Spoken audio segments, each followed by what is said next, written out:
divine will.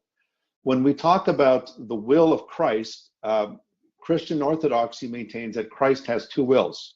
He has a divine will and a human will. I believe that he has one will, not two wills, one will. When we talk about the will of Christ, Christian orthodoxy maintains that Christ has two wills.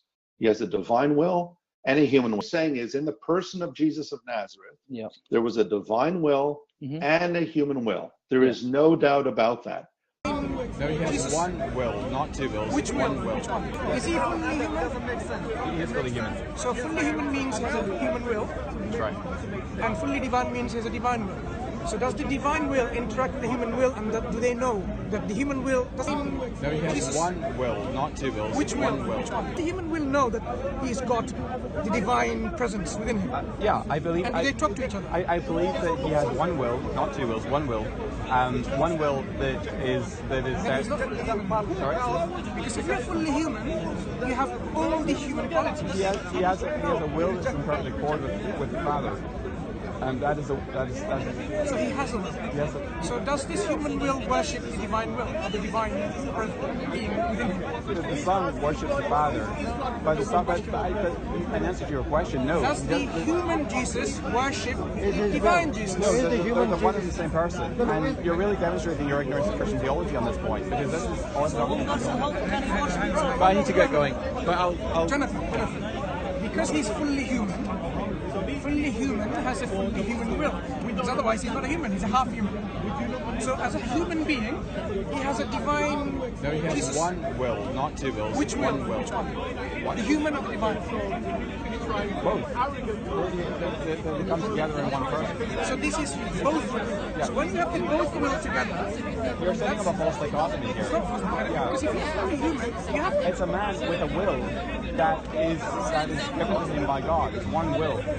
No, he agrees with the divine will. That's what you're saying.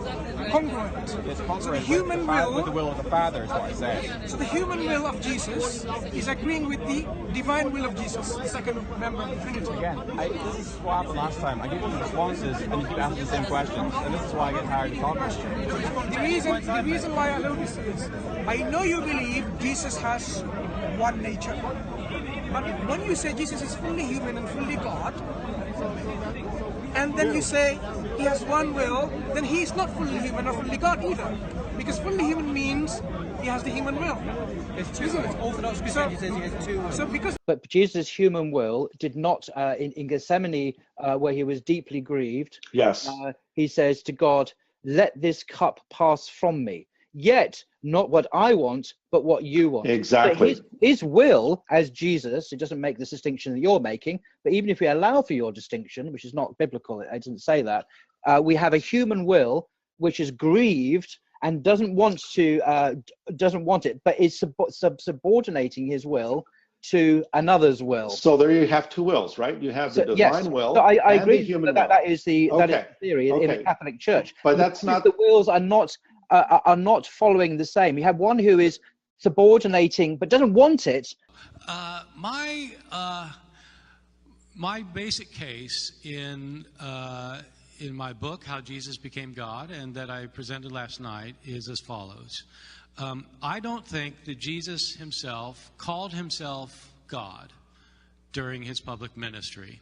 I personally don't think Jesus imagined he was God. He wasn't God. He was God's prophet.